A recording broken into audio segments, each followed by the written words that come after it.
Live from KSAT 12, the 6 o'clock news starts right now. It's not a Democrat or Republican issue. It's not. These kids don't care what party you're with. They need to be safe and in a safe environment. A Texas state rep is saying enough when it comes to child abuse cases. This comes after last month's horrific case where a 1-year-old girl was allegedly scalded with boiling water and injected with meth. It's unbelievable. Representative John Lujan telling us what was most disturbing to him was the Bexar County District Attorney's Office denying the removal of the little girl and her siblings before that incident happened. Erica Hernandez spoke with Lujan and explains what response the DA's office gave on this case. I'm really frustrated with. Representative John Lujan is concerned after a child living in his district was the victim of horrific abuse. This case, one we first told you about last month after Amanda Mann and Dustin Lawrence were arrested. The Bexar County Sheriff's Office saying the 1-year-old girl was left at a hospital with severe burns and tested positive for meth. I'm frustrated at how we, in today's environment, can put children sometimes in these situations when we have the opportunity to get them out of those situations. And that's what really bothers me the most. Lujan says he wanted to know what happened and how it got this bad. He sat down with the Department of Family and Protective Services, who oversees CPS, and found out that CPS tried to remove the children several times before this past November, but the removal requests were denied by the district attorney's office. I don't understand that. How can you take a case that you feel the children need to be removed? The DA says there's not enough there, and both agencies, the DA and the DPS, walk away and leave the child there. It's important to explain that CPS cases are usually sealed and not much information is available by law to protect those involved. District Attorney Joe Gonzalez is out of town at a conference, but his office in a statement explained to me that the state has made it harder to grant removals. This is the statement we received by email. In part, it says, quote, protecting children is the top priority of our CPS division. However, our office can only seek removal of a child when the law allows. Over the last 2 legislative sessions, the law has changed to make removal more difficult. We welcome the legislator to revisit this issue. That is something Lujan agrees with and is looking forward to meeting with the district attorney and other Bexar County officials to make sure this never happens again. I'm going to be bringing all the folks to the table as early as next week. I want to get everybody at the table and find out where it went wrong. Both Amanda Mann and Dustin Lawrence are facing multiple charges and are awaiting indictment. They are currently both in the Bexar County Jail. Erica Hernandez, KSAT 12 News. Tonight, San Antonio police making an arrest in the shooting death of a 61-year-old man, but police say the victim's grandson was actually the intended target. Court records show Tristan Avery Lerma charged with murder in the shooting death of Michael Molina. A second suspect in the shooting also arrested but wasn't named because he's a minor. The shooting happened in August on Bob Villa Street near Pecan Valley. Molina's grandson told investigators he was the target of the shooting because he was involved in a previous homicide investigation. Molina was shot multiple times after hearing what he thought were fireworks outside. Police were able to identify Lerma as a suspect because of an interview with the wounded teen's mother, as well as surveillance video and video posted to social media. There is now a searchable dangerous dog registry in the city of San Antonio. Animal Care Services created that registry for dogs that have officially been deemed dangerous. Some people called for an official list following an increase in severe attacks over the past year. One of those attacks killed 81-year-old Ramon Nahera back in February. His son, Raymond Nahera, pushed for changes after his father's death. Now you can be aware of the dangerous dogs that are already deemed by ACS that are in your neighborhood. It's going to be a great tool for the citizens of San Antonio. There are currently 123 dangerous dogs in that database. You can search for those dogs by city council district. Animal Care Services says you can report a dangerous dog by calling 311, and you can find that registry by going to the ACS page of sanantonio.gov. A downtown hotel is about to become a homeless shelter. The Holiday Inn on Cesar Chavez in Santa Rosa is expected to start operating as that shelter sometime next week, with people staying there about 3 to 4 months. Yeah, the city is leasing the hotel using federal money, but it's a local nonprofit that'll run it day to day, offering services and helping the residents find something more permanent. Garrett Berger joined their CEO for a look inside. Some hotels might have a guest book, but in this hotel turned homeless shelter, Sam Ministries has a success book. This is an important piece, is being able to share the photos of our clients and their testimonies about how they've gone from homelessness to housing. Nikisha Baker's team has been preparing the Holiday Inn for about a month. Sam still needs to put in security fencing, which they learned requires a permit.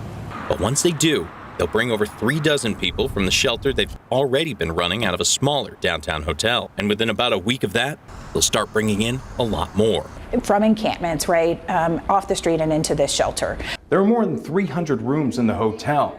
Sam's only using 200 because they figure that's about what they can reasonably cover. They also think those will go relatively quickly. It would not surprise me if by mid-January we're completely full. Their next door neighbor, Discovery World Learning Center, complained after the plan was announced in October. The Child Care Center CEO said they'd had issues before when Haven for Hope used the hotel. And they felt they'd been sidelined from the decision to use it as a homeless shelter once more. We took some missteps, right? So outreaching to the neighbors around this property is work that we should have done in partnership with the city before things moved in the way that they did. Since then, though, Sam gave them a look at the current shelter and provided staff's contact information. Discovery World CEO told us they've also met with the city, and he's more confident now about the arrangement, even if he's still not thrilled. But Baker says a shelter this size could help a lot of San Antonians struggling with homelessness. We should be able to hit 600 to 700 in a 2-year time period in this space. Hopefully helping many of them from the streets to the hotel to a home of their own. Garrett Berger, KSAT 12 News. And tonight, San Antonio police are looking for a person who stabbed a man last night. That stabbing happened sometime before 9:30 on Stagecoach Lane, not far from Highway 90 and Loop 410. Officers say the victim stabbed in his upper body. SAPD says the suspect and the victim got into some kind of an argument before the stabbing. At last check, the suspect has not been found.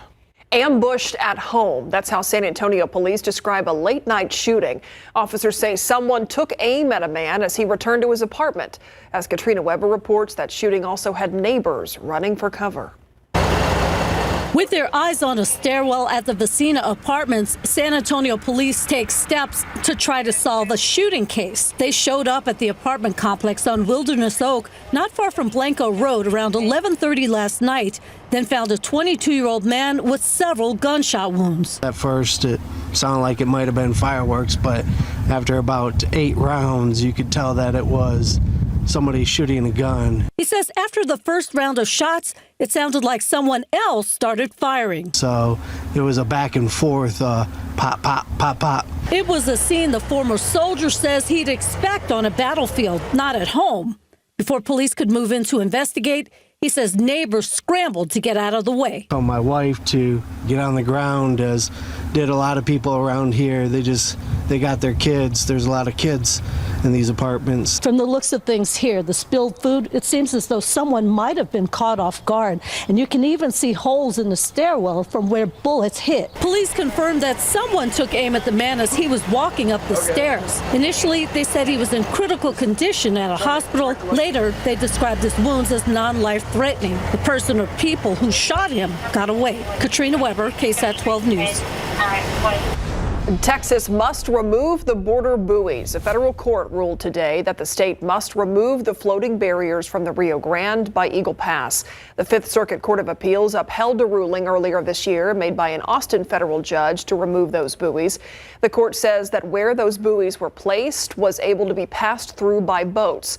The panel also called the buoys an obstruction, and the state needed permission from the Army Corps of Engineers to put them there. Governor Greg Abbott has not yet commented on this ruling. To the Dallas area now in Glen Heights. Buffalo Bills linebacker Von Miller turned himself in for assault. This booking photo was taken hours after an arrest warrant was issued. The NFL player, former A&M Aggie, is accused of assaulting his pregnant girlfriend Wednesday morning. Dallas police say the woman was treated for minor injuries and not hospitalized. Miller facing a third-degree felony. Police say he posted a $5,000 bond, was released. Both the Bills and the NFL have no comment on the matter at this time. Look outside with live cam. Beautiful way. Oh, wow. Oh. Look at this picture. This is a huge. I was not expecting that. Big time OMG factor that just taking shape out. Is that how kids say it these days? I don't know. I think it is. What would they say? I don't know.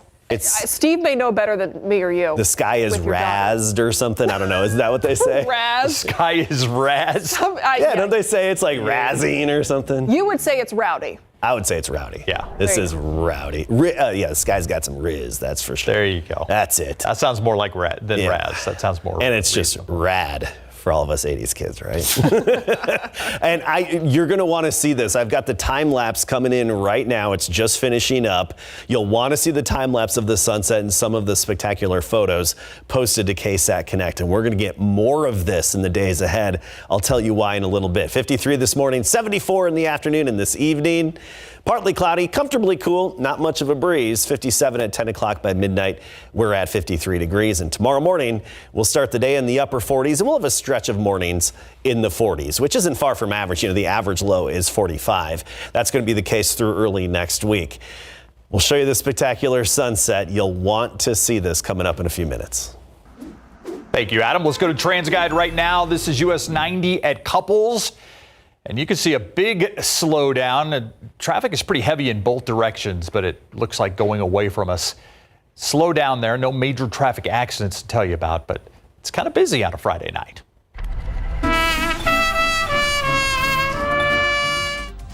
Coming up in our next half hour, a local high school competing in a national mariachi competition. What being in the competition means to students at Harlandale High School. That comes your way at 6:30.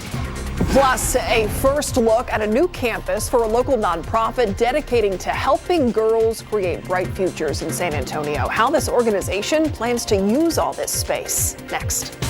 This SA Salutes holiday greeting is brought to you by Rodriguez Trial Law. Hi, I'm Fidel Rodriguez Jr. with Rodriguez Trial Law. We'd like to wish all of our military family members a safe, healthy, and blessed Christmas season.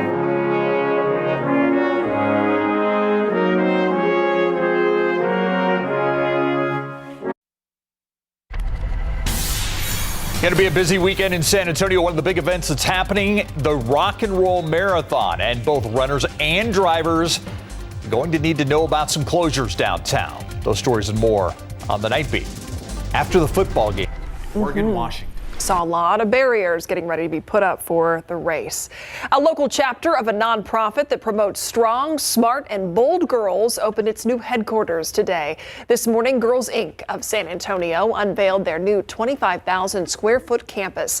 The space includes a STEM-focused lab, as well as a digital library and an art studio. The president of the nonprofit hopes this new building will inspire the thousands of girls they help.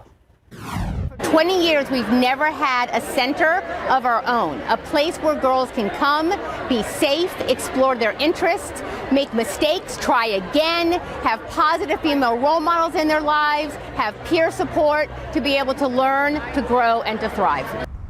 And Girls Inc. estimates this new center could help them serve more than 6,000 girls in 2024.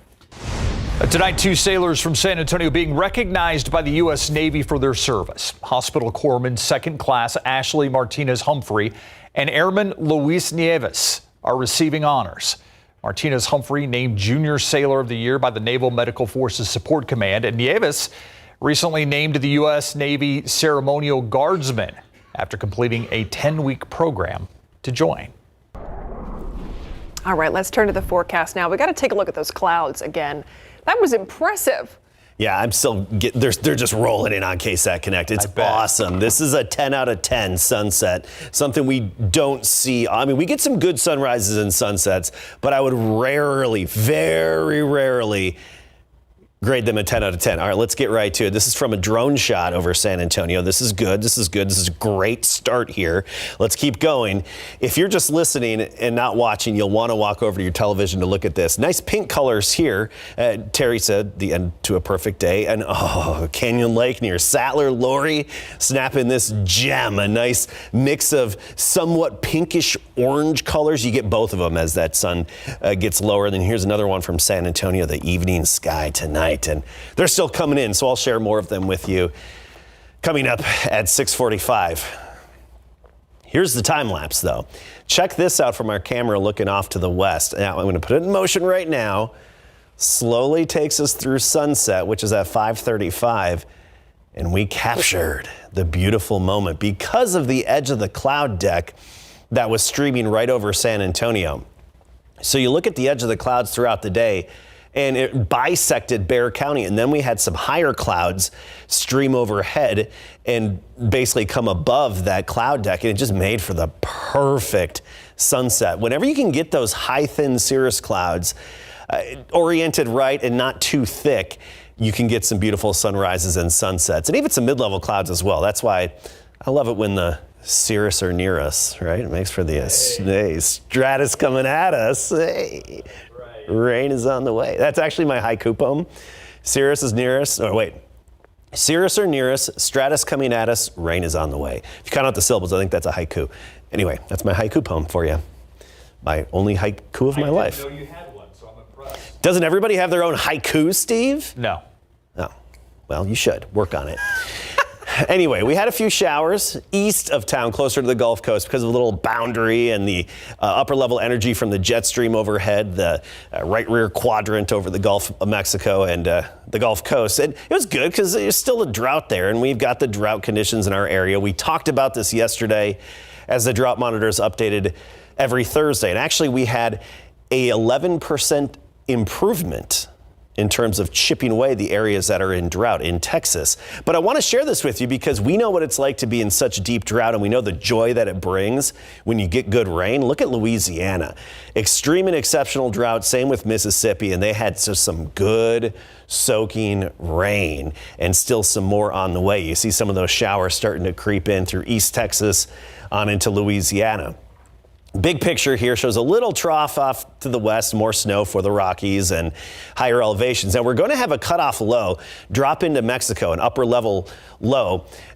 Usually, well, I shouldn't say usually, but sometimes they can throw some good energy our way and help us out and stir up some showers and storms. This one's going to be pretty benign, not really doing anything for us. And then by this time next week, looks like a big dip in our upper level flow in the western U.S., and that could introduce some rain chances by the following weekend. Until then, dry. November's done, 1.4 inches. That's about 0.7 below average. 63 right now, a dew point of 51. We start the day tomorrow. We'll be in the 40s. By the afternoon, we get into the mid 70s. So some comfortably cool mornings leading to pleasant afternoons. And that's going to be the trend going forward. Like I said, 40s in the morning, 70s in the afternoons. I think we have another haiku in the making. With it. Can you tell it's a slow weather Friday? Yeah. Yes. Well, I've got a thermometer ornament winner coming up at 6:40. Oh, good. And more sunset pics. More sunset pics. Thanks, Adam. So, Larry, Adam has his own personal haiku. I do not have my own. Did you know that? I don't either. I heard it. I heard you guys going on about it. I didn't know it was a high thing. Yeah, so I don't have a haiku. Look, he's over there working on it right now. I know, he's got another one that he's working on. All right, let's talk about high school football. Yes, There's a lot of big games going on. And that's what I'm working on right now, high school football. 6 of our 7 UIL teams still alive in the state playoffs will play tonight, including the both Pirates, and in the NBA, Wemby is a no-go. Coming up.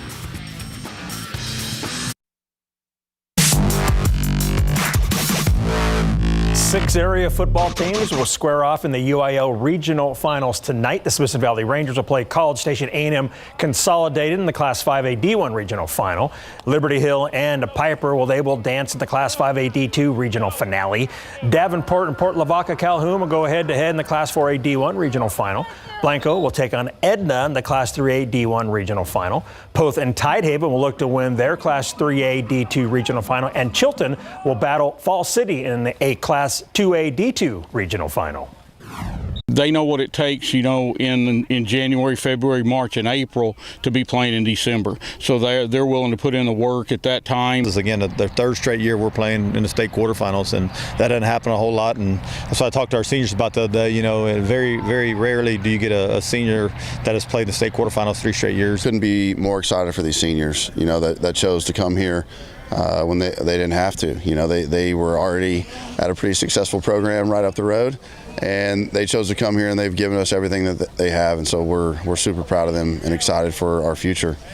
Here's tonight's schedule. A&M Consolidated versus Smithson Valley at Gupton Stadium at 7. Port Lavaca Calhoun versus Davenport tonight at 7 at the Alamo Dome. Bastrop Memorial Stadium will host Blanco and Edna tonight at 7. Poth and Tidehaven will kick off at 7 tonight at Victoria Memorial Stadium. Chilton and Falls City will go head-to-head tonight at 7 at Shelton Stadium. And Liberty Hill will face Piper tonight at 7 at Bobcat Stadium in San Marcos. Spurs rookie Victor Wembanyama will miss the first game of his NBA career tonight in New Orleans due to right hip tightness. He was questionable last night but got the green light, and then he broke off a double-double with 21 points, 12 rebounds in 29 minutes. Wemby now has 8 double-doubles in 18 games played this season. So the Hawks beat the Spurs 137-135 last night. Mary Rominger was there, and she has more. Hey Larry, the San Antonio Spurs shot the ball well in last night's 2-point loss to the Hawks. 53.9% from the field with a combined 18 three-pointers. After the game, head coach Greg Popovich said great players take over in the fourth quarter. And last night for Atlanta, it was Trae Young who dropped 45 points on the Spurs. Jeremy Sohan led San Antonio with 33 of his own, but 21 turnovers was too much to overcome. The outcome was a loss. There was many things we could have done better. Turnovers, and if we cut down the turnovers by 5, 6, we win that game by 15. We gave them 137 points. They scored 137, so it's hard to win when the opposing team scores as much. So we need to step up in defense. You just have to keep working in a lot of different areas. Even if the best teams in the league are working in the same things, less turnovers, better rebounding, better shots, all that kind of stuff. It's not one thing.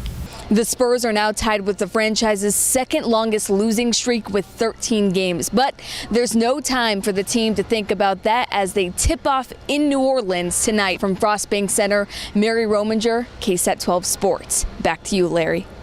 Thank you, Mary. Yep, Spurs and Pels tip tonight at 7. We'll have those highlights for you on the Night Beat. Sounds good. Okay. Thanks, Larry. You're welcome. And coming up after the break, a local high school getting ready to perform during the Mariachi Extravaganza happening this weekend. Up next, what students say is the hardest part of this competition.